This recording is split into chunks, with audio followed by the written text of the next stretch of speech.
هدانا الله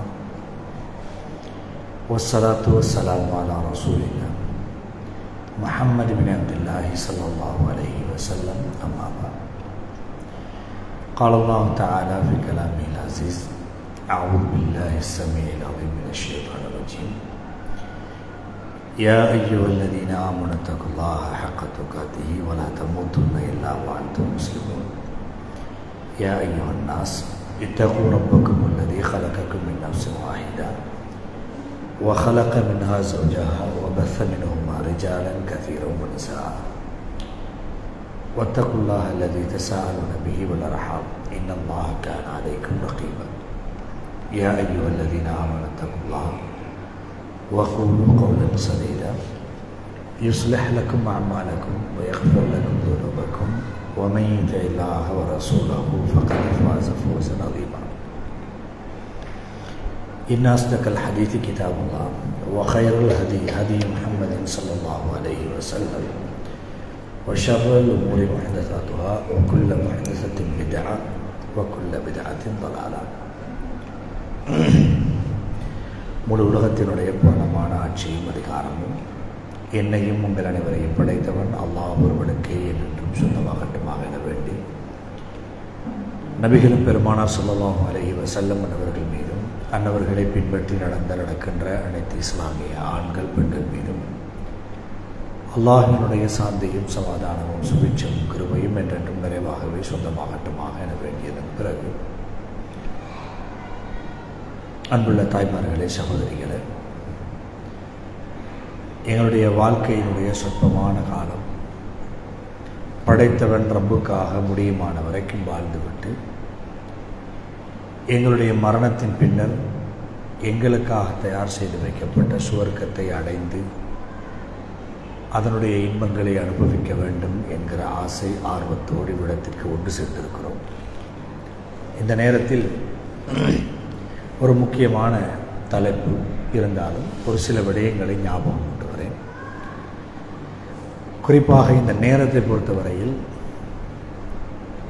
எவ்வளவு விலை கொடுத்தாலும் வாங்க முடியாத ஒரு முக்கியமான தருணம் நம்ம இப்போ சேர்ந்திருக்கிற இந்த நேரம். ஏனென்றால் நபி ஸல்லல்லாஹு அலைஹி வஸல்லம் அவங்க ஒரு முறை வீட்டில் இருந்து வாராங்க. பள்ளிக்குள்ளே சஹாபாக்கள் உட்கார்ந்துருக்கிறாங்க. உட்கார்ந்திருந்த சஹாபாக்களை பார்த்து ரசூல் ஸல்லல்லாஹு அலைஹி வஸல்லம் கேட்டாங்க, உங்களை இவ்விடத்தில் உட்காரச் செய்தது எது? மா அஜ்லஸக்கும் ஹாதா, இந்த இடத்துல உங்களை உட்கார வச்சது எது? நீங்கள் ஏன் உட்கார்ந்தீங்கன்னு கேட்கல. கேள்வியில் வித்தியாசம் விளங்குதானே. நீங்கள் ஏன் உட்கார்ந்தீங்கன்னு கேட்டால் நீங்கள் காரணம் சொல்லலாம். அப்படியே இல்லை, உங்களை உட்கார வச்சது எதுன்னா யாரோ ஒன்று அல்லது ஏதோ ஒன்று உங்களை தூண்டு. சஹாபாக்கள்கிட்ட கேட்ட நேரத்தில் சஹாபாக்கள் சொன்னாங்க, நாங்கள் அல்லாஹ்வை நினைவு கூறுவதற்காக இவ்விடத்தில் உட்கார்ந்துருக்கிறோம். அதெல்லாம் ஒன்று சேர்ந்தது என்னத்துக்காக? அல்லாஹ்வை நினைவு கூறும். ரசூல்லா கேட்குறாங்க, அதுதான் உங்களோட உண்மையான ரீசனா, அதான் காரணமானு கேட்டாங்க. சஹாபாக்கள் சொன்னாங்க, உண்மையான ரசூல், இதை தவிர வேறு ஒன்றுமே இல்லை. அப்போ ரசூல் ஸல்லல்லாஹு அலைஹி வஸல்லம் சொன்னாங்க, நான் உங்களை டிஸ்கரேஜ் பண்ணுறதுக்காக நான் கேட்கல. நான் ஏன் கேட்டேன்னால், அல்லாஹு தஆலா இப்போ மலக்குமார்களை கூப்பிட்டு உங்களை பற்றி பெருமையாக அல்லாஹு தஆலா சொல்லிக்கிட்டு இருக்கிறான் என்று சொன்னாங்க. யாரை பற்றி பெருமையாக சொல்கிறான்? யாரை பற்றி? பள்ளியில் இருந்து அல்லாஹ்வை நினைவு கூறுபவர்களை பெருமையாக சொல்கிறான். யார்கிட்ட? மலக்குமார்கள்ட்ட. ஏன்னு சொல்லி கொஞ்சம் யோசிச்சு பாருங்க, விளங்கும். அல்லாஹ் முதலாவது மனுஷனை படைக்கிற நேரத்தில் மலக்குமார்கள்ட்ட கேட்டான், நான் மனிதனை படைக்க போகிறேன், சும்மா ஒரு ஆலோசனை கேட்குறான். அவன் சொல்லாட்டியும் சொன்னாலும் அல்லாஹ் படைக்க போகிறது கன்ஃபார்ம். ஆனால் சும்மா கேட்குறான். அல்லாஹ் கேட்க சொல்ல மலக்குமார்கள் சொன்னாங்க, உலகத்தில் குழப்பம் செய்கிறவன் ரத்தம் ஊற்றுறவனை தான் நீ படைக்க போறியா? இப்போ இவங்களோட வார்த்தையை மீறி அல்லாஹ் தஆலா என்ன செய்கிறான்? எனக்கு தெரியும் உங்களுக்கு தெரியாதுன்னு சொல்லிட்டு மனுஷனை படைச்சான். இதில் ஒரு முக்கியமான விஷயத்தை அல்லாஹ் என்ன சொல்ல வராண்டால், மனிதனுடைய குணம் என்ன என்பது மலக்குகளுக்கு நல்லாவே தெரியும். மலக்குகளுக்கு நல்லா தெரியும். மலக்குகளுக்கு தெரிஞ்சிருந்தும் மனுஷனை ஒரு சவாலாக படைக்கிறானல்ல. அப்போ அவங்க குழப்பம் செய்கிறவங்க, ரத்தம் ஓட்டுறவங்கன்னு தானே சொன்னாங்க. இப்போ அல்லாஹு தாலா இந்த மலக்குமார்களை தான் கூப்பிட்டு சொல்கிறான், இந்த பாருங்கள், நீங்கள் சொன்னீங்களே குழப்பம் பண்ணுவான், ரத்தம் ஓட்டுவான், என்னை நினைவு கூற உட்கார்ந்திருக்கும் இந்த சமூகத்தை பாருங்கள் என்று பெருமையாக பேசுகிறான். அப்போ அல்லாஹ்வினுடைய பெருமையான வார்த்தைக்கு சொந்தக்காரர்களாக யார் இருக்கிறோம்? நாங்கள் இருக்கிறோம். அந்த வகையில் முதலாவதாக நாங்கள் அல்லாஹ்வுக்கு நன்றி செலுத்த வேண்டும். ரெண்டாவது, இந்த சந்தர்ப்பத்தில் பெருமதியை நான் இப்போ பேச வரல, நான் சுருக்கமாக அந்த தலைப்போடு சம்பந்தப்பட்டதுனால சொல்கிறேன். இந்த சந்தர்ப்பத்தை அல்லாஹு தாலா எந்த அளவுக்கு எங்களுக்கு ஒரு கிஃப்டாக தாரானால், மலக்குமார்கள் அசருக்கு பிறகு என்ன செய்கிறாங்க? ஒரு குரூப் மேலே போகுது, ஒரு குரூப் கீழே வருது. சுபகுக்கும் அதே மாதிரி ஒரு குரூப் மேலே போகுது, ஒரு குரூப் கீழே வரும். இந்த அசருக்கு பிறகு போகக்கூடிய இப்போ நாங்கள் இருக்கிற இந்த சந்தர்ப்பம் மகரிப் வரைக்குமான இந்த சந்தர்ப்பம் மட்டும் வைங்க. அந்த மலக்குமார்களிடம் அல்லாஹு தாலா கேட்பாங்க, இவங்க என்ன செய்கிறாங்க, என்ன ஆசைப்படுறாங்க, என்ன கேட்குறாங்க. அப்போ இவங்க சொல்லுவாங்க, உன்னோட சொர்க்கத்தை ஆசைப்படுறாங்க, உன்னுடைய ரஹ்மத்தை விரும்புகிறாங்கன்னு சொல்லி இந்த மக்களை பற்றி சொல்கிறோம். நம்ம எல்லாருக்கும் அதானே ஆசை. இல்லாட்டி எவ்வளோ பேர் வீட்டில் இருக்க சொல்ல நம்ம ஏன் புறப்பட்டிங்கன்னு வரணும். ஏதோ ஒரு வகையில் கொஞ்சம் தேவை படிப்போம், தெரிஞ்சது தெரியாதது எதுன்னு நமக்கு தேவையில்லை. சும்மா போய் ஏதோ அல்லாஹ் பற்றி ரசூலை பற்றி சொல்கிறாங்க வருவோம்ன்ற ஒரு எண்ணம் தானே. என்ன விரும்பியோ விரும்பாமலோ அந்த எண்ணத்துக்குள்ளே தான் நீங்கள் வாரம். கேட்ட உடனே அல்லாஹ் கேட்குறேன், இவங்க அந்த சொர்க்கத்தை ஆசைப்படுறாங்களே அதை பார்த்துருக்குறாங்களா? இல்லை. என்னத்துக்கு பயப்படுறாங்க? நரகத்தை பயப்படுறாங்க, உன்னோட தண்டனையை பயப்படுறாங்கன்றத அவங்க பார்த்துருக்குறாங்களா? இல்லை. அப்போ அல்லாஹ் தாலா அந்த மலக்குமார்களுக்கு சொல்லுவானா, இவங்க எதை ஆசை வச்சாங்களோ, எதை பயப்படுகிறார்களோ அவர்கள் கேட்டதெல்லாம் அவர்களுக்கு கிடைக்கும் என்று சொல்லுங்கள். இப்போ நாங்கள் கேட்குறதெல்லாம் எங்களுக்கு கிடைக்கிறதுக்கான ஒரு அனுமதியை அல்லாஹ் தாலா யார்கிட்ட சொல்லி அனுப்புனாங்க? மலக்குமார்களுக்கு சொல்லி அனுப்புனாங்க. இப்போ இந்த மலக்குமார் சொல்லுவாங்களாம், எவ்வளோ பெர்ஃபெக்டாக மலக்குமார் யோசிக்கிறாங்க பாருங்க. யாரெல்லாம் அந்த இடத்துல எல்லாரும் உட்கார்ந்துருக்க சொல்ல, ஒருத்தர் இந்த இதுக்காக வந்து உட்காரல, சும்மா வந்து உட்கார்ந்துட்டு போனார். எதுக்கு என்னத்துக்குண்டே இல்லை. யாரோ 2 பேர் வரக்குள்ள சரி நம்மளும் போவோம்னு வந்திருக்கலாம், அல்லது போகிற வழியில் உட்கார்ந்துட்டு போக வந்திருக்கலாம், இழப்பாரம் ஏதோ ஒன்றுக்காக வந்து. அல்லாஹ் சொல்லுகிறான், இவர்களோடு இருந்ததனால் அவருக்கும் இவர்களுக்கு கொடுப்பது போல கொடுத்துருங்க. அப்போ நாங்கள் கேட்குறத கிடைக்கிற ஒரு சந்தர்ப்பமாக இந்த சந்தர்ப்பத்தை அல்லாஹ் தஆலா செஞ்சிருக்கிறாங்க, அமைச்சு வச்சிருக்கிறாங்க. இப்படியான சிறப்புகள் நிறைய இருக்குது. அதே நேரத்தில் இந்த தலைப்பை பாருங்கள், இறை சிந்தனையும் மனநிறைவும். இந்த இறை சிந்தனை என்பது திக்ருல்லா என்கிறதும், மனநிறைவு திருப்திகரமான வாழ்க்கை, திருப்தி எதை எடுத்தாலும் அல்ஹம்துலில்லாஹ் என்கிற ஒரு வார்த்தை. இப்போ எங்கள்கிட்ட சில நேரங்களில் இல்லை பல நேரங்களிலே வெளிப்படும். அந்த ஏதாவது உங்களுக்கு எப்படி போகுது, லைஃப் எப்படி போகுது, போதுமா சம்பாத்தியங்கள், அல்ஹம்துலில்லாஹ் என்ற வார்த்தை வந்துடும். ஆனால் அதுக்கு முன்னாடி ஒரு வார்த்தை ஒன்று சொல்லுவோம் தெரியுமா? ஏதோ போகுது அல்ஹம்துலில்லாஹ் அப்படின்ற ஒரு வார்த்தை சொல்கிறேன் தானே. அந்த திருப்திகரமான வாழ்க்கைங்கிறது அந்த முன்னுக்குள்ளதை கட் பண்ணிட்டு சொல்கிறது. எதை? ஏதோ போகுதுங்கிறத விட்டுட்டு அல்ஹம்துலில்லாஹ் சொல்கிறது திருப்திகரமான வாழ்க்கை. அந்த ஏதோ போகுதுன்னு சொல்லிட்டு அல்ஹம்துலில்லாஹ் சொல்கிறோமே, இது திருப்தியற்ற வாழ்க்கை. இல்லைங்க சார், நம்ம சொல்லுவோமே, பெத்துட்டுங்கிறதுக்காக உன்னை வளர்க்குறேன் இல்லைண்டா சொல்கிறோமா இல்லையா? ஏண்டா என்ன செய்ய தலையெழுத்துன்ற மாதிரி நம்ம பேசிகிட்டு இருக்கோம். இதே போல தான் இந்த மன திருப்தி என்பது சாதாரணமாக வர்ற ஒரு விஷயம் ஒன்றே இல்லை. ஒரு மனுஷனுக்கு இப்போ நம்ம எல்லாரையும் வச்சு கேட்போமே, நானோ நீங்களோ இதை போல இருக்கிற எங்களோட சகோதரங்கள் உறவுகள் எல்லாரும் யாராவது இந்த உலகத்தில் திருப்திகரமான வாழ்க்கை வாழ்கிறாங்களா? சாப்பிட்றதானே, சாப்பிட்றதுலையாவது திருப்தி இருக்கா? யாருக்காவது திருப்தி இருக்கா? சில நேரம் பாருங்கள், ஒரு ஹோட்டலில் போய்ட்டு சாப்பிடக்குள்ள டேஸ்ட்டாக இருக்குது சாப்பாடு, அதை சாப்பிடக்குள்ள இன்னொருத்தர் சொல்லுவார், நல்லா இருக்குதான், ஆனால் இதை விட அங்கே சாப்பிட்டேன் தெரியுமா அப்படின்பாரு. கல்யாண வீட்டுக்கு போகும், யாரு கோக்கியோ தெரியல, பரவாயில்ல, ஆனால் அந்த சாப்பாட்டை அடிக்காது இன்னொருத்தர். எங்கே போனாலும் இது பேச்சு வரும். வீட்டில் கூட நாங்கள் ஏதாவது சமைச்சிட்டோம்னா நீங்களே திருப்தியாக செஞ்சுருப்பீங்க. சரி, உதாரணமாக நீங்கள் நல்லா சமைச்சிருக்கு, இன்றைக்கு வெள்ளிக்கிழமை ஸ்பெஷலாக இருந்திருக்கும் வீட்டில் எல்லாம் பொதுவாக சமைச்சு ஹஸ்பண்ட் வந்து சாப்பிட்ற நேரத்தில் சம்டைம் எங்களோட மனசுக்கு ஒரு அசூசி விளங்கும். அடைந்தே கொஞ்சம் கறி தீஞ்ச மாதிரி இருக்குது, இல்லை கொஞ்சம் திக்னஸ் பழமையான டேஸ்ட்டோட மாறினமே நமக்கு விளங்கும். அப்படி விளங்குற நேரத்தில் நம்ம ஃபஸ்ட்டுக்கே சொல்லிடுவோம், என்னென்னா கொஞ்சம் அடுப்பில் வச்சுட்டு அங்கால போய்த்தேன் இதாகிட்டு பார்த்துக்குங்க அப்படின்ற மாதிரி ஒரு வார்த்தை சொல்லிடுறோமா இல்லையா? ஏன்னா முன்னுக்கே அணை கட்டிடுறேன் நம்ம, நல்லா இல்லை அது கூட இது கூடன்னு சொல்லிடக்கூடாது. என்னென்றால் எங்களுக்கே திருப்தி இல்லை, நம்ம செஞ்சதில் திருப்தி வராது. இன்றைக்கு ஒன்று செய்வீங்க, நாளைக்கு இன்னொன்று செய்வீங்க, திருப்தி வராது. ஆனால் அடுத்தவங்ககிட்ட பேசுகிற நேரத்தில் நம்ம எப்படி பேசுவோம்? நான் செய்வேன் எப்படி தெரியுமா, அதை அப்படின்லாம் பேசுவோம். ஆனால் எங்களுக்கே எங்களுடைய இதில் திருப்தி இருக்காது. நான் ஏன் இந்த அடுக்கிட்டு போக விரும்பலை. நான் சொல்ல வர்றது, மன திருப்தி என்பது சாப்பாட்டிலேயோ செயல்பாடுகள்லையோ எதிலையுமே கிடைக்காத ஒரு விஷயம். இது நம்ம நினைச்சாலும் கிடைக்காத ஒரு சப்ஜெக்ட் என்றால் அதை எடுக்கிறதுக்கு ஒரு வழி இருக்கு.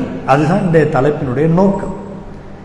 ஏன் கிடைக்காதென்றால் ரசூல் ஸல்லல்லாஹு அலைஹி வஸல்லம் சொன்னார், ஆதமுடைய மகனுக்கு ஒரு பள்ளத்தாக்குன்னா ஓடை நிறைய தங்கம் இருக்கு. தங்கம் ஓடைன்னா என்ன, நிற்கிற இடம், அதுக்கு பேர் குட்டை என்று சொல்லிடுவோம் இல்லையா? தண்ணி தேங்கி நின்றா என்ன குட்டை, ஓடிக்கிட்டே இருந்தால் தான். அப்போ தங்கம் ஓடிக்கிட்டே இருக்குண்டா என்ன, முடிவு இருக்காது. அவ்வளோ ஓடிக்கிட்டு இருக்கக்குள்ளேயும் இவன் சொல்லுவானாம், என்ன இன்னொன்று இருந்தால் எவ்வளோ நல்லா இருக்கு. இது மனுஷன்ற எண்ணம். எது வரைக்கும் அந்த எண்ணம் வரும்? அவனை மண்ணறையில் வைத்து வாயில் மண் போட்டு நிரப்புகிற வரை. அப்போ மண்ணறைக்குள்ளே புதைக்கிற வரைக்கும் மனுஷன்ற ஆசைக்கு முடிவு கிடையாது. அதனால தான் அல்லாஹ் தஆலா குர்ஆன்ல சொல்றான், அல்ஹாக்கு முத்தகாசுர், இன்னும் வேணும் வேணும் என்ற எண்ணமே அவனை அழிச்சு நாசமாக்கிட்டு. ஹத்தா ஜுர்துமுல் மக்காது, கபரை சந்திக்கிற வரைக்கும் இந்த ஆசை இருக்கும். அப்போ ஒரு மனிதன் இந்த உலக வாழ்க்கை என்பது இன்னும் வேண்டும் வேண்டும் என்கிற பயணத்திலேயே அவனை அழிச்சிடுறது கூட அவனுக்கு தெரியுதில்லை. திருப்தியாக ஒரு மனிதனால் வாழ முடியாது. ஆனால் வாழுவதற்கான வழிவகைகள் இருக்குது. இந்த திருப்திகரமான வாழ்க்கை எப்போ ஒரு மனுஷனுக்கு கிடைக்கும் என்றால், சுருக்கமாக விளங்கிக் கொள்ளுங்க, யார் ஒரு மனிதனிடம் அல்லாஹ்வை பற்றிய திக்ர் நினைவூட்டல் இருக்குதோ, அல்லாஹ்வை நினைக்கிறானோ, எதில் இல்லை, சமைக்கிற நேரம், போகிற நேரம், வர்ற நேரம். தூக்கம் வருதா? இல்லை தானே? தூக்கம் வந்தால் சொல்லிடுங்க. சரி, எந்த நேரத்திலையும் எங்களுக்கு அல்லாஹ்வை பற்றிய சிந்தனை இருக்கும். நான் சும்மா கேட்குறேன், ஒரு வேலையை செய்ய முன்னாலே என்ன சொல்லணும்? செஞ்சு முடிஞ்சு நம்ம ஏதாவது ஒரு காரியத்தை, தூங்குற நேரம், எழும்புற நேரம், போகிற நேரம், வர்ற நேரம், சரி தூக்கம் போயிட்டு திடீரென்று எழும்பினா, யாராவது ஒருத்தரை பார்த்தால், ஒருத்தரை சந்திச்சால், ஒருத்தர் ஏதாவது தந்தால், ஒருத்தர்கிட்ட போயிட்டு வரேன் சொன்னால், சொல்றவருக்கு என்ன சொல்றது, வர்றவருக்கு என்ன சொல்றது, ஒரு இடத்துல நின்றால், இறங்கினால், ஏறினால், எதுக்காவது துஆ இல்லாமல் இருக்குதா? ஏன்? மனித செயல்பாட்டில் எதுக்காவது ரசூலுல்லாஹ்வோட துஆவோ முன்மாதிரியோ இல்லாத ஒன்று இருக்கா? எல்லாத்துலேயுமே பாருங்க, அல்லாஹ் நினைவு கூறப்படுறானா இல்லையா? அல்லாஹ் நினைவு கூறப்படுகிறான். அப்ப நினைவு கூறுதல் என்பதுதான் ஒரு மனிதனுடைய உள்ளத்தை திருப்திகரமானதாக மாற்றும். மனுஷன் உள்ளத்தை எப்ப திருப்திகரமாக மாற்றும்? அல்லாஹ் அவனுடைய உள்ளத்தில் நினைவு கூறப்பட வேண்டும். அப்ப இது ரெண்டும் ஒன்றுக்கொண்டு தொடர்புபட்டது. ஒன்றை விட்டுட்டு ஒன்று கிடைக்காது. திக்ர் இருந்தால்தான் திருப்தி கிடைக்கும். இல்லை நான் திக்ரு செய்ய மாட்டேன் திருப்தி கிடைக்கும்னால் சாத்தியம் இல்லை. நான் திக்ரு செய்வேன் திருப்தி கிடைக்கலன்றாலும் சாத்தியம் இல்லை. அப்ப திக்ரில் ஏதோ ஒரு குறை இருக்குன்னு அர்த்தம். விளைச்ச ஆக்களுக்கு முன்னால நடிக்கிறோம்னு அர்த்தம். உண்மையிலே நாங்கள் அல்லாஹுக்காக வேண்டி அதை செய்யலை என்று அர்த்தமா? அல்லாஹ் பாதுகாக்கும். அப்ப நாங்கள் புரிந்து கொள்ள வேண்டிய முக்கியமான விஷயம், நினைவுபடுத்துதல் என்பதும் மனநிறைவு என்பதும் ஒன்றோடு ஒன்று பின்னி இருக்கிறது என்றால், ஒரு மனிதனுக்கு எப்ப அந்த மனநிறைவை பெற்றுக்கொள்வதற்கான வழியை உறுதியா பிடிச்சுக்கொள்ள. ரசூல் ஸல்லல்லாஹு அலைஹி வஸல்லம் சொல்றாங்க, அனஸ் இப்னு மாலிக் ரலியல்லாஹு அன்ஹு அறிவிக்கிறாங்க, மன் கானத்தில் ஆகிரத்து ஹம்மம், யாராவது ஒருத்தருக்கு மறுமைதான் இலக்கு என்று இருந்தால், எது மறுமைண்டா என்ன? மறுமையில் உள்ள விசாரணையா, நரகமா, மஹ்ஷர் மைதானத்தில் நிற்கிறதா? இல்லை, மறுமைதான் நோக்கம்டா என்ன அர்த்தம்? மறுமையில வெற்றி அடைதல் தான் நோக்கம் என்றார். வேற மறுமையில வேற எதாவது எதிர்பார்க்க போறோம்? வேற ஏதாவது எதிர்பார்ப்பு இருக்கா? இல்லை.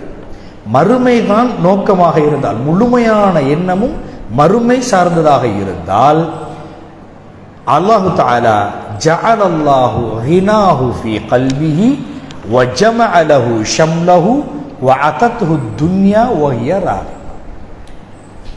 அந்த மனிதனுக்கு அல்லாஹு தஆலா கொடுக்கிற கிஃப்ட்டை பாருங்க. இவன்ற எல்லா தேவையையும் ஒன்று சேர்த்து கொடுப்பான். உதாரணமாக கிடைக்கிற சம்பளத்துக்குள்ள எல்லாத்தையும் செய்யறதுக்கு போதுமா இருக்கும். 50,000 சம்பளம் என்றால் அதில் மருந்தெடுக்கலாம், வைத்தியத்துக்கு போகலாம், பயணங்கள் போகலாம், சாப்பிடலாம், ஃபோன் பில் கட்டலாம், வேற கிஃப்ட் தர்மங்கள் பண்ணலாம், எல்லா கிளாஸுக்கு கொடுத்து அனுப்பலாம், எல்லாம் செய்யலாம். ஆனால் யாருடைய நோக்கம் இந்த உலகமாக இருக்கிறதோ, உலகம்தான் நோக்கமாக இருக்குதோ, அவர்களுக்கு அல்லாஹ் அவர்களுடைய தேவைகளை அப்படியே என்ன செஞ்சிருவான்? பிரித்து பிரித்து கொடுத்துருவான். இப்போ தான் நம்ம கேட்போம், 50,000 சம்பளத்தில் என்னத்தை தான் செய்ய? மருந்து எடுக்கவா, பிள்ளைய படிக்க வைக்கவா, பெருநாளைக்கு உடுப்பு எடுக்கவா என்ற கேள்வி வருது. ஏன்னா எங்களோட நோக்கம் உலகமாக இருக்கு.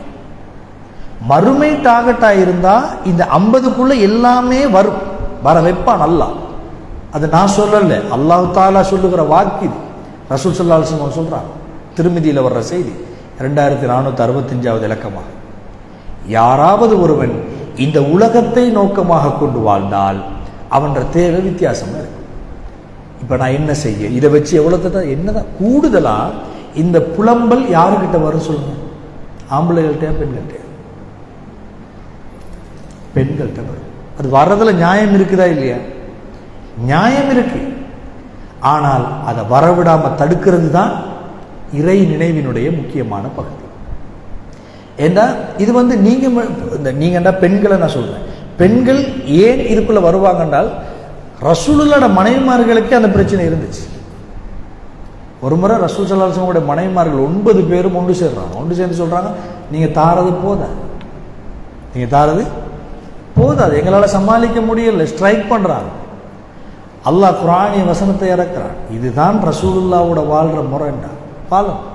அப்படி இல்லைன்னா நல்ல முறையில் அவங்கள என்ன செஞ்சிருக்கு, விட்டுருங்கன்னு அல்லாஹ் சொன்னதோட வேணாம், உண்டும் வானம் உங்களோட மனைவியா இருந்தா போதுமென்றான். அது வரும், அந்த எண்ணம் வரத்தான் வேணும். வாழ்க்கையை படுற நேரத்தை அந்த பிரச்சனை வரும். அதை எப்படி இல்லாமல் ஆக்குறதுங்கிற வழியைத்தான் இஸ்லாம் சொல்லுது. நீங்க அல்லாஹ்வை நினைச்சுக்கோ. அல்லாஹ்வை பற்றிய எண்ணம் உங்களிடம் இருந்தால் இந்த உலகத்தை நீங்கள் மிதித்து மேலெழும்பியவர்களுக்கு சமம். உலகத்தினுடைய ஆசைகளை தூக்கி எறிஞ்சிட்டு நீங்க மறுமைக்காக தயாரானவர்களாக மாறிவிடுவீர்கள் என்று அல்லாஹ்வுடைய தூதர் ஸல்லல்லாஹு அலைஹி வஸல்லம் அவர்கள் சொல்லித் தருவதை பார்க்க. இந்த மனுஷன்ற மனசை பற்றிய ஒரு செய்தியை பாருங்க. அல்லாஹ் குர்ஆன்ல சொல்றான், வ இதா மஸ்ஸஹுல் கைர், அதாவது மஸ்ஸஹு ஷர் ஜஸூஆ.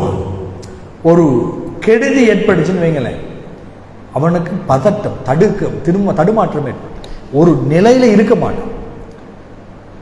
சும்மா உதாரணமா சொல்றேன், உங்களுக்கு சம்பளம் கிடைக்க வேண்டிய நாள், வேலை செய்றீங்க, இதில் எல்லாரும் ஜாப் செய்கிறவங்களா இல்லையே, கொஞ்சம் பேர் இருப்பீங்களா, தெரியல, விடுங்க, எல்லாரும் வேலைக்கு போறீங்க, நாளைக்கு நின்று சம்பளம் கிடைக்க போகுதுன்னு வைங்க.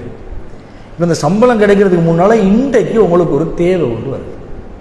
அந்த தேவை கட்டாயம் செஞ்சாக வேண்டிய ஒரு தேவை. இதை செய்கிறதா, மருந்தை பார்க்குறதா, அல்லது நாளைக்கு டியூஷன் ஃபீஸ் கட்ட இருக்கும் பிள்ளைகளுக்கு அதை கொடுக்குறதா, இல்லை நாங்கள் சீட்டு பிடிச்சிருப்போம், சீட்டு காசு கொடுக்க வேண்டிய ஒரு தேவை இருக்கும், இன்றைக்கு நைட்டுக்கே வந்துடுவாங்க, எதை கொடுக்குறது, என்ன செய்யறது, சம்பளம் வர்றது நாளை நண்டு, இன்றைக்கு என்ன செய்ய போறது வரக்குள்ள நிம்மதி இல்லாமல் இருப்போமா இல்லையா? இப்போ பிள்ளைகள் ஏதாவது ஒன்று நம்மள்ட்ட சுரண்டி ஏதாவது ஒன்று கேட்குதுன்னு வைங்களேன், எவ்வளோ அன்பா பேசணும் நம்ம, என்ன இதுதான் நடக்கும். அப்ப அல்லாஹ்வை குர்ஆன்ல சொல்றான், ஒரு கெடுதி, இது நம்மளை பொறுத்தவரையில் ஒரு கெடுதி தானே, ஒரு துன்பமான சூழல். விளங்குறதுக்காக நான் இந்த உதாரணத்தை சொல்றேன். வந்துட்டால் பதட்டம், தடுமாற்றம் அதிகரிச்சிடும், என்னடா செய்யறதுங்கிற ஒரு பயம் வரும். இதே நேரத்தில் வஇதா மன்னஹுல் கைரு மனுஆ, அவனுக்கு தாராளமா கிடைக்குதுன்னு வைங்க, அடுத்தவனுக்கு கிடைக்க விடாம தடுக்கிறதுக்கும் இவன் தான் நிறைய காரணமா இருப்பான்.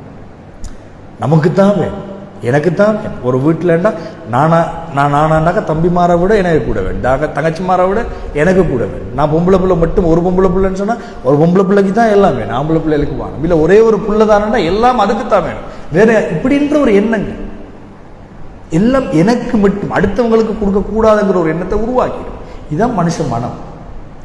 பகிர்ந்து கொடுத்து வாழணும் என்ற ஒரு எண்ணம் ஒருத்தருக்கு எப்போ வரும்? மறுமை இலக்காக இருந்தால் இது எல்லாத்தையும் அவனால் சமாளிக்க முடியும். அதே மாதிரி பாருங்க, நபி ஸல்லல்லாஹு அலைஹி வஸல்லம் சொல்ற ஒரு செய்தி புகாரியில் வருகிறது, 6446வது இலக்கம். நபி ஸல்லல்லாஹு அலைஹி சொல்றாங்க, இந்த செல்வம் செல்வம் என்று சொல்லி எல்லாருமே சொல்றோமே, இந்த உண்மையான செல்வம் எது? நம்ம தேடுற பணமா, நம்ம சம்பாதிச்ச மனிதர்களா, எங்களுக்கு கிடைச்ச நல்ல வாழ்க்கையா, வாழ்க்கை துணையா, கிடைச்ச பிள்ளைகளா, எது? அல்லாஹ்வின் தூதர் ஸல்லல்லாஹு அலைஹி வஸல்லம் சொன்னார்கள், லைஸல் கினா அன் கஸ்ரத்தில் அரப். இந்த பொருட்கள் நிறைய இருக்குதுங்கிறது பெருமதிய பணம் செல்வமோ அல்ல, அதுக்கு பேர் செல்வம் அல்ல. உங்களுக்கு தேவையானதெல்லாம் நிறைஞ்சிருக்குங்கிறதுக்காக நீங்க செல்வம் கொடுக்கப்பட்ட நினைக்காதீங்க. வலாகின்னல் கினா கினன் நஃப்ஸ். கினன் நஃப்ஸ், உள திருப்தி என்பது யாருக்கு கொடுக்கப்பட்டிருக்கோ அவன் தான் செல்வந்தன். இப்போ உதாரணமா ஒரு ஓலை வீட்டில் இருக்கிற பரம ஏழை, இது பரம ஏழைக்கு மன திருப்தியான வாழ்க்கை இருக்குன்னு வைங்களேன். இன்றைக்கு பகலைக்கு கூழ் இல்லாட்டி அரிசை கஞ்சியாக்கி சம்பலோட சாப்பிடுறதான்னு ஒரு நிலைமைன்னு வைங்களேன். அவன் அதை சந்தோஷமா சாப்பிடுவான்னு வைங்க.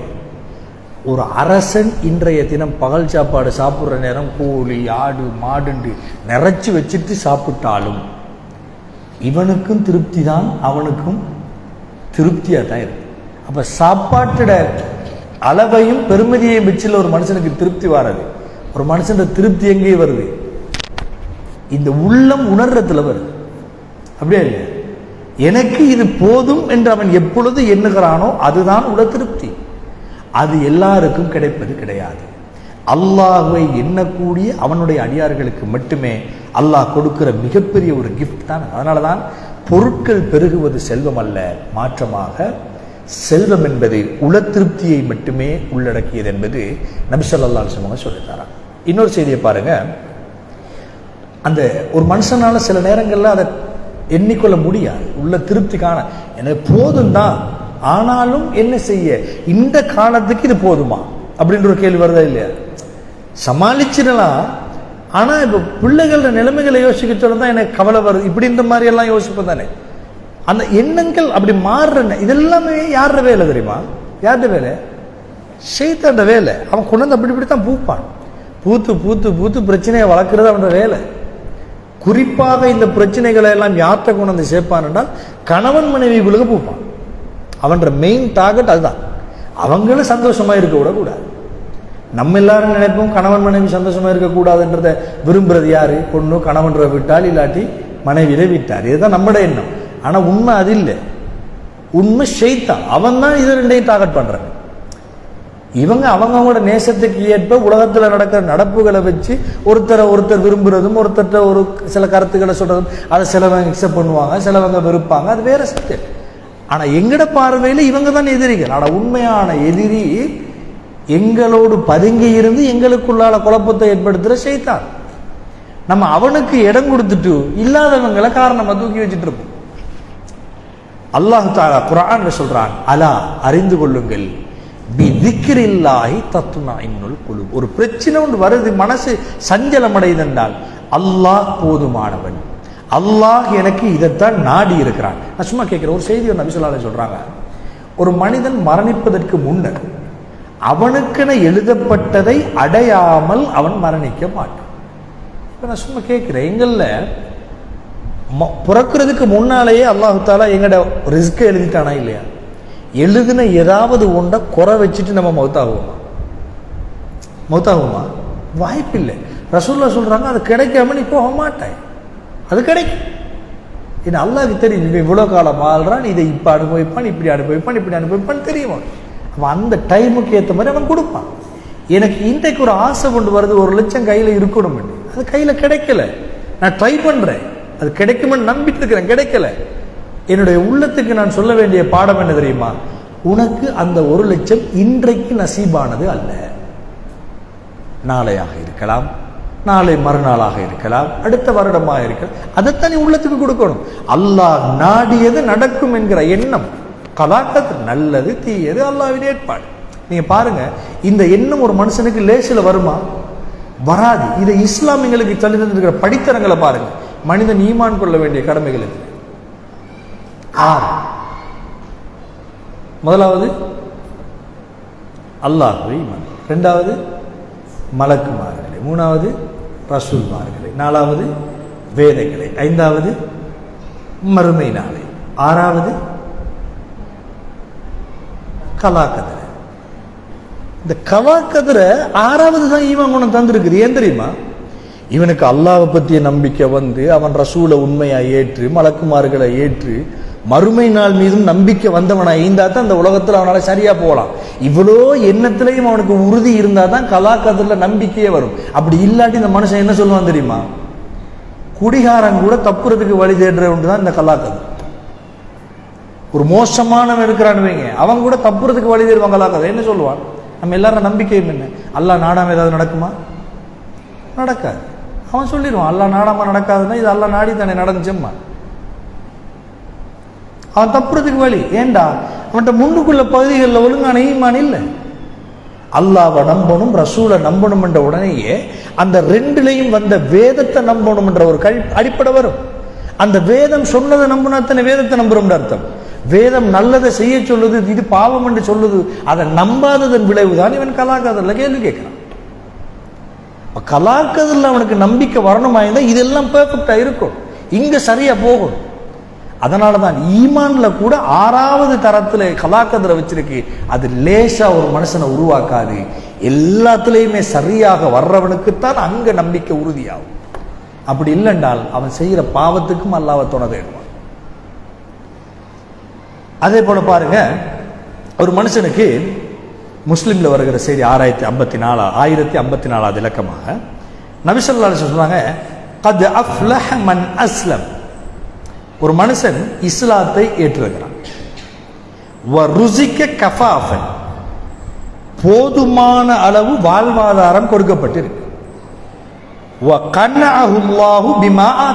அவனுக்கு கொடுத்ததை வச்சு அவன் திருப்தியாக இருக்க வைக்கிறான் அல்லாஹ். அல்லாஹ் இதுல இந்த ஹதீஸ பாருங்க, அல்லாஹ் அவனுக்கு திருப்திகரமான வாழ்க்கையை கொடுக்கிறான். விளங்குதா? இவன் திருப்தியா வாழ்றான்னு சொல்லல, திருப்திகரமான வாழ்க்கை யார் கொடுக்கணும்? அல்லாஹ். ரசூல் ஸல்லல்லாஹு அலைஹி சொல்றான், ஒன்னு இஸ்லாத்தை ஏற்று. அப்ப இஸ்லாத்தை ஏற்றவனுக்கு வாழ்க்கைக்கு போதுமானது கொடுக்கப்படுது. அப்ப நமக்கு தெரியாது இதுதான் நம்மளோட வாழ்க்கைக்கு போதும்.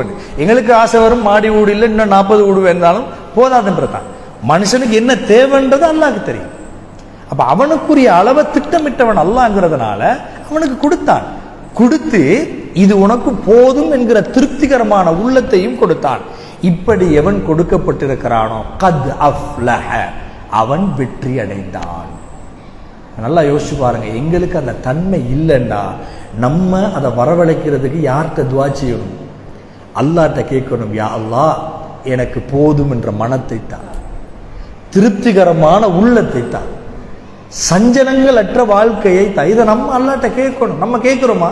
இல்லை. மிஞ்சி மிஞ்சி போனா நம்ம என்ன கேட்போம் தெரியுமா? யாரெல்லாம் இந்த கஷ்டத்தை நீக்குன்னு கேட்போம். ஒரு கடன் கொடுக்கறதுக்கு யாரெல்லாம் அந்த கடனை நிறைவேற்றுறதுக்கு நீ உதவி செய்யுன்னு கேட்கிறோம். நம்மட ஒரு தேவை ஒன்று இருக்குது, என்னோட தேவை இந்த தேவையை நிறைவேற்றித்தான்னு கேட்கிறோம். இதுக்கு உதவி செய்ய யாராவது ஒருத்தர் அனுப்பி ஆளான்னு கேட்போம். கேட்கிறோமா இல்லையா? என்றைக்காவது இது எல்லாத்துக்கும் முன்னால யா அல்லாஹ் நான் கஷ்டத்துல இருக்கிறேன் என்பதை என்னை விட அறிந்தவன் நீ, இந்த கஷ்டத்திற்கு எனக்கு உறுதுணையாகவும் இந்த கஷ்டத்திலிருந்து வெளிவருவதற்கு உதவியாகவும் என்னுடைய உள்ளத்தை திருப்திகரமானதாகவும் அமைத்து தந்து விடியா அல்லாஹ் என்று யாராவது என்னைக்காவது துவா செய்யணுமா? இல்லை. இப்ப நாங்க துவா செய்யாம அல்லாஹ் எப்படி தருவான்? உதாரணமா ஒரு விஷயம் சொல்றேன். துஆக்கல்ல ஒரு துஆ ஒன்று நம்ம நிறைய கேட்போம். என்னனால் அல்லாஹும்ம இன்னி அலா திக்ரிக வ ஷுக்ரிக வ ஹுஸ்னி இபாததி. பொருள் என்ன? யா அல்லாஹ் எனக்கு உன்னை நினைவுபடுத்தவும் வஷுக்குரிக்க உனக்கு நன்றி செலுத்தவும், வ ஹுஸ்னி இபாதத்தி நல்ல வணக்க வழிபாடுகள் செய்யவும், நீ எனக்கு உதவி செய். இதுவா கேட்க. இப்ப நான் சொல்றேன், இதை எப்பயாவது நம்ம புரிஞ்சிருக்கிற மாதிரி கொஞ்சம் யோசிச்சு பாருங்க. அல்லாஹ்வை நினைவுபடுத்துறதுக்கும் உதவி செய்யணும் யாரு? அல்லாஹ். அதனால தான் அல்லாஹ்ட்ட கேட்கிறோம், அல்லாஹும்ம அஇன்னி எனக்கு உதவி செய், அலா திக்ரிக்க உன்னை நினைவுபடுத்த நீ உதவி செய். நீ உதவி செய்யாட்டி நினைவுபடுத்த மாட்டேன். ஒருத்தன் மூத்தாகிறதுக்கு இருக்கிறாரு, மரணப்படுகை பேய்த்தவர்கள் ஆயிலாம் சொல்லுங்கன்னு நம்ம சொல்றதுனால அவர் சொல்ல போறது இல்லை. அல்லாஹ் அவர் சொல்லுவதற்கு நாடினால் தான் அது நடக்கும். எனவே அல்லாஹ்வின் நாட்டத்தில் நம்ம துஆ கேட்கிறோம், யா அல்லாஹ் எனக்கு இதை செய்ய நீ எனக்கு நாடு, எனக்கு அனுமதித்தா உதவி செய். சுக்ரிக்க நான் நன்றி செலுத்தணும். தொழுகையுள்ளவனாக, தர்மம் செய்பவனாக, கிடைச்சதை ஏழைகளுக்கு கொடுப்பவனாக வாழ்றதுக்கு நீ எனக்கு நன்றி செய், இத உதவி செய். நான் செய்யற இபாதத்தெல்லாம் சரியா இருக்க நீ தான் உதவி செய்யணும். இல்லாட்டி நான் எந்த பாட்டு இபாதத் செஞ்சுட்டு போய்த்துடுவேன். அது பிழையா இருக்கலாம். யா அல்லாஹ் நீ எனக்கு உதவி செய். அல்லாஹ்வோட உதவிகள் தாமதமாகுவது தான் சில நேரங்களில் நாங்கள் இபாதத்துகளில் பொடுபோக்காக இருக்கிறோம். காரணம் நம்ம அல்லாஹ்ட்ட பிரார்த்தனை புரியறதுல இருக்கிற பலவீனம். இல்லைங்க சார்? சரி, அதே போல பாருங்க, நபி ஸல்லல்லாஹு அலைஹி வஸல்லம் அவர்கள் ஒரு மனிதன்ற உள்ளம் அமைதி அடைவதற்கு ஒன்று பிரார்த்தனையின் மூலமாக நெருங்கலாம். ரெண்டாவது இன்னொரு விஷயம் சொன்னாங்க, ஒரு உளவியல் ரீதியான ஆலோசனை ரசூல் ஸல்லல்லாஹு அலைஹி வஸல்லம் சொல்றாங்க. எப்படி சொல்றாங்க பாருங்க, முஸ்லிம்ல வர்ற செய்தி 2963வது இலக்கமாக, உந்துரு இலா மன் அஸ்ஃபல மின்கும் வலா தந்துரு இலா மன் ஹுவ ஃபௌகக்கும். ஒன்று சொல்றாங்க, ரெண்டு விஷயம். ஒன்று உங்களுக்கு கீழே உள்ளவங்களை பாருங்கன்னாங்க. ரெண்டாவது அப்படின்னாலே அர்த்தம் என்ன? மேல உள்ளவங்களை பார்க்காதீங்கன்னு தான் அர்த்தம். ஆனா ரசூலுல்லாஹ் திரும்பவும் சொல்றாங்க என்ன? வலா தந்துரு இலா மன் ஹுவ ஃபௌகக்கும். உங்களுக்கு மேல ஒருத்தன் இருப்பானே அவனை பார்க்காதீங்கன்னா. ஏன் தெரியுமா? நீங்க உங்களுக்கு கீழே உள்ளவங்களை பார்க்கிறதும் உங்களுக்கு மேல உள்ளவங்களை பார்க்காம இருக்கிறதும் ஃபஹுவ அஜ்தரு அல்லா தஸ்தரு நிஅமத்தல்லாஹ்.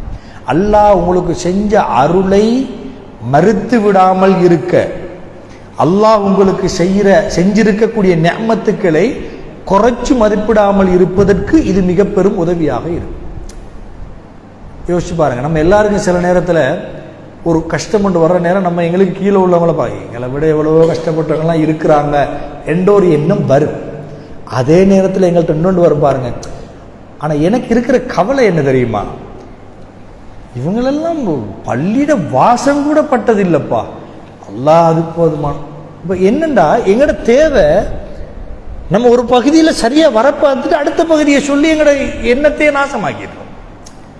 என்னை விட கீழே உள்ளவங்கள பார்க்குறோம், பார்த்து அல்ஹம்துலில்லாஹ் அவங்கள விட என்னையால கால் இல்லாத ஒருத்தரை பார்த்து அல்லாஹ் எனக்கு 2 காலையும் தந்ததே பெருசு இப்படின்னுட்டு உடனே அடுத்தபடியாக சொல்லுவோம் பாருங்க, இந்த போட்டு இந்த அநியாயம் செய்யற இவன் விடுற கால் போகாம பாரு, நம்மளுக்கு போய் பட்டிருக்கிற கஷ்டத்தை, நமக்கு கிடைச்ச சோதனையை பாரு இப்படின்னு சொல்றோம் பாருங்க. அப்ப கீழே உள்ளவங்களை பாருங்க, மேல உள்ளவங்களை பார்க்காதீங்க. அது நல்லது கெட்டது எதுக்கு நீங்க போவாதீங்க, அதை பத்தி யோசிக்காதீங்க.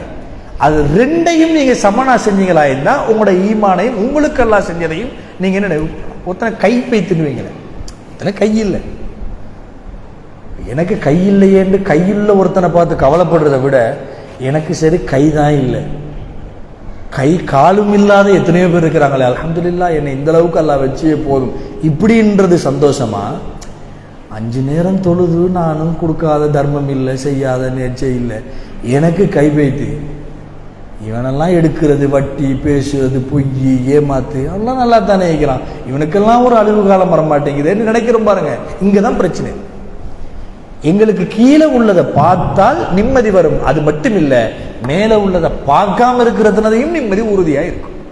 அப்பதான் எங்களோட உள்ளத்துக்கு தெரியும், இல்ல எனக்கு இதுதான் சரி என்பதை அல்லாஹ் நாடி இருக்கிறான், இதுதான் எனக்கு அந்த ரிஸ்க் என்ற அந்த எண்ணத்தை உள்ளத்தில் சுமந்து கொண்டு அல்லாஹ்வின் மீதான பெரு நம்பிக்கை வருவதற்கு ஒரு காரணமாக அமையும். நம்ம சும்மா அல்லாஹ்வை பற்றிய எண்ணங்கள் நிறைய எங்களுக்கு வரணுங்கிறதுக்காக வேண்டி ஒரு முஃமினுடைய ஒரு நாள் பொழுதை, ஒரு காலை நேரத்தை அல்லது மாலை நேரத்தை அடைகிற நேரத்தில் ஒரு முஃமினுடைய பார்வைகள் எப்படி இருக்கும் என்கிறதுக்கான ஒரு செய்தியை பாருங்க. மன் அஸ்பஹ மின்கும் ஆமினன் ஃபீ சிர்பிஹி. நபி ஸல்லல்லாஹு அலைஹி வஸல்லம் சொல்றாங்க, ஒருத்தர் காலையிலிருந்து எழுந்திருக்கிறார். அப்படி எழும்பி இருக்கிற நேரத்தில் பாதுகாப்பு உணர்றார். காலையில் தூங்கி எழும்புற நேரம் பாதுகாப்பு உணர்றார். தன்னுடைய உடல் ஆரோக்கியத்தை காண்கிறார். இந்த கூத்தியோமி, அந்த நாள் பொழுதினுடைய முழு நேரத்தையும் அவர் ஆரோக்கியமாக கடத்துறதுக்கான ஒரு பலமும் இருக்குது. இவருக்கு இவர பெருமதி என்ன தெரியுமா? இந்த உலகமே இவருக்கு கொடுக்கப்பட்டதுக்கு சமம். என்ன? ஒருத்தர் காலையில் எழும்புற நேரத்தில் எந்த பயமும் இல்லாமல் பாதுகாப்பாக உணர்றாரு, ஆரோக்கியமா இருக்கிறாரு. அன்றைய நாள் வேலைகளை செய்யறதுக்கு சகல விதமான ஒரு ஆற்றலும் துணிவும் தைரியமும் அவர்கிட்ட இருக்குது. இவருக்கு இந்த உலகமே கொடுக்கப்பட்டதுக்கு சமணங்கிறாங்க. நமக்கு இந்த ஆரோக்கியம் எவ்வளவு வாட்டி கிடைச்சிருக்கும், ஆனா என்றைக்காவது நம்ம அதை யோசிச்சிருக்கிறோமா? காலையில எழுந்திருந்து அல்ஹம்துலில்லாஹ், இன்றைக்கு நிம்மதியா நான் எழும்பி இருக்கிறேன், அல்ஹம்துலில்லாஹ் இல்லதி அஹ்யானா பஅத மா அமாதனா வ இலைஹி நுஷூர். இல்ல, சில நேரம் நம்ம துஆ ஓதினாலும் கூட அந்த துஆவை துஆவாக ஓதுவது கிடையாது, பாடமான ஒரு வார்த்தையா வரும். சும்மா நம்ம எழும்பி பேத்துருவோம். என்ன சொன்னது நமக்கும் தெரியாது, ஒன்றும் தெரியாது. இருந்து அல்ஹம்துலில்லாஹ் இல்லதி அஹ்யானா பஅத மா அமாதனா, யா அல்லாஹ் எங்களை உயிர்ப்பித்து எழுப்பிய, மரணத்தின் பிறகு உயிர்ப்பித்தவனே உனக்கே புகழ் அடைத்தோம், உன்னிடம்தான் நாங்கள் மீண்டு வர இருக்கிறோம் என்கிறத உணர்ந்து சொல்றதுக்கும், எலும்பி கொட்டாவியை விட்டு விரலாலை இப்படி இப்படி சுண்டி சுண்டி நம்ம சொல்ற துஆவுக்கும் பொருத்தம் இருக்கா? எங்கட செயல்பாடுகள்லாம் இப்படித்தான் போகுது. இதுல எல்லாருக்குமே சூரத்துல் ஃபாத்திஹா தெரியும். நம்ம சுபுஹு தொழுறோம், தூக்க மஸ்துலன்னு வைங்க, சூரத்துல் ஃபாத்திஹா சரியா ஓதுவோமா இல்லையா? ஓதுவோமா இல்லையா? போதும். ஏன்னா நாக்குக்கு பழகிட்டு தக்பீர் அல்லாஹ் அக்பர் இந்த போயிடும், அது வாயில் அப்படியே வரும், அவ்வளவு பாடம். ஆனா என்ன ஓதுறோம்ன்றது எங்களுக்கு தெரியாது. நாங்க ஓதுற இந்த சூரா முழுமையான பிரார்த்தனை, அதுல பெரும் பகுதி அல்லாஹ்வை பற்றிய புகழ். நம்ம ஓதுற ஒவ்வொரு வார்த்தைக்கும் அல்லாஹ் பதில் சொல்றானா? அப்ப அந்த சூரத்துல் ஃபாத்திஹா ஓதுற நம்ம யாரோட பேசுறோம்? அல்லாஹ்வோட பேசுறோம். அப்ப தக்பீர் கட்டி அல்ஹம்துலில்லாஹி ரப்பில் ஆலமீன் என்று சொல்ற நேரம், அல்லாஹ் என்னுடைய அடியான் என்னை புகழ்ந்து விட்டான் என்று சொல்ற அந்த வார்த்தையை நம்ம உணர்ந்து சொல்லி பார்க்கணுமா இல்லையா? நம்ம ஓதுறதே நமக்கு விளங்காம ஓதக்கொள்ள அல்லாஹ் எப்படி அதுக்கு பதில் சொல்லுவான்? அப்ப அங்க திக்ர் என்பது அல்லாஹ்வை பற்றிய எண்ணம் என்பது எங்கள்கிட்ட இல்லாமல் வேறு ஒரு வடிவத்தில் மாற்றப்பட்டிருக்கு. அதே போல பாருங்க, ஒரு மனிதனுக்கு உள திருப்திங்கிறது நான் நிறைய சொல்லலாம், நான் சுருக்கமா சொல்லி நான் முடிச்சு கொள்றேன், டைமும் போகுதுங்கிறதுனால. உள திருப்திங்கிறத எந்த அளவுக்கு எங்களுக்கு ஒரு பெருமதியான ஒன்றுன்றதை புரிஞ்சு கொள்றதுக்காக சொல்றேன். அல்லாஹ் சூரத்துல் ஃபஜ்ர் வல் ஃபஜ்ர் வலையாலின் அஷ்ர் என்று வரக்கூடிய அந்த சூறால அல்லாஹ் தஆலா சொல்றான், யா அய்யத்துஹன் நஃப்ஸுல் முத்மஇன்னா, அமைதி கண்ட திருப்திகரமான உள்ளமே. எங்க அந்த உள்ளம் திருப்தி கண்டிருக்கு? இது மறுமையில சொல்ற ஒரு வார்த்தை. எங்க அந்த உள்ளம் திருப்தி கண்டிருக்கு? அல்லாஹ் எப்படி சொல்றான்? யா அய்யத்துஹன் நஃப்ஸுல் முத்மஇன்னா, உள்ளம் திருப்தியோட இருந்த ஆத்மாவே, திருப்திகரமாக வாழ்ந்தான். எங்க அப்படி வாழ்ந்திருப்பான்? மறுமையிலே உலகத்திலே? உலகத்துல தூங்கிக்கிட்டு இருக்கக்குள்ளே எழும்பி இருக்கக்குள்ளே? எந்த நேரத்தில்? எழும்பி இருக்கிற நேரம். அப்ப நம்ம இருக்கிற இந்த நேரம் எங்களுடைய செயல்பாடுகளில் அந்த ஒரு திருப்தியை கண்ட நிம்மதியான உள்ளமே, இர்ஜிஇ இலா ரப்பிகி ராதியத்தம் மர்தியா, உன்னுடைய ரப்பின் பக்கம் பூரணமான திருப்தியோடு நீ திரும்பி செல்வாயாக. அப்ப திருப்திகரமாக வாழ்ந்தவனுக்கு தான் அல்லாஹ் பொருத்தத்துக்குரிய ஒரு இடத்தை கொடுக்கிறான். திருப்தியற்று வாழ்ந்தவர்களின் இடம் கேள்விக்குறியாக மாறும். விளங்க சொல்றது. அப்ப திருப்திகரமான வாழ்வை இந்த உலகத்தில் அனுபவித்தவர்களாக இருந்தால் அவர்களுக்கு மறுமையில் உள்ள ஈடேற்றம் பொருத்தத்திற்குரியதாக, அவன் அங்கீகாரத்திற்குரியதாக மாறும். இமாம் இப்னுல் கையிம் ஜௌசி ரஹிமஹுல்லா அவர்கள் சொல்லக்கூடிய ஒரு அழகான உதாரணம் என்ன பாருங்க. ஃபில் கல்பி ஷஅசுன் லா யலுமுஹு இல்லல் இக்பாலு அலல்லாஹ். மனித உள்ளத்துல ஒரு வெறுமையான இடம் இருக்குதாம், ஒரு வெற்றிடம். இது லா யலுமுஹு இல்லல் இக்பாலு அலல்லாஹ், அல்லாஹ்வை நினைவு கூறுவதை தவிர்த்து வேற எதாலையும் அதை நிரப்ப இயலாது.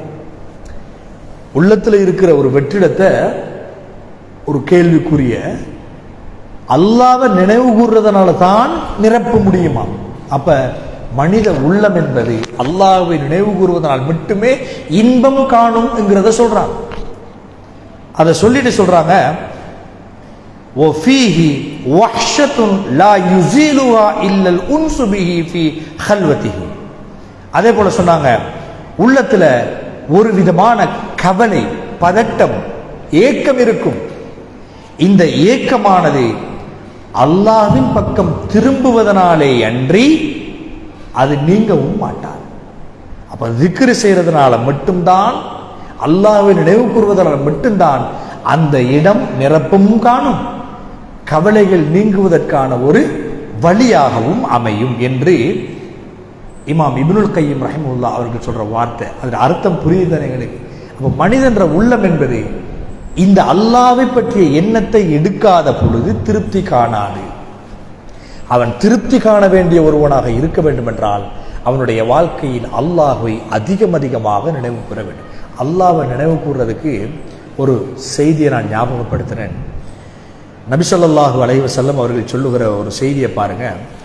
அலா உனப்பிஉக்கும் பிகைரி அமாலிக்கும். இப்போ நாங்கள் எல்லாரும் செய்கிற இபாதத்துகள் இருக்குத்தானே, இந்த இபாதத்துகளை எல்லாம் விட சிறந்த ஒன்றை உங்களுக்கு சொல்லித்தரட்டுமா? கவுண்ட் பண்ணிக்கொள்ளுங்க. ஒன்று, நீங்கள் செய்கிற காரியத்தை விட சிறந்த ஒரு காரியம்.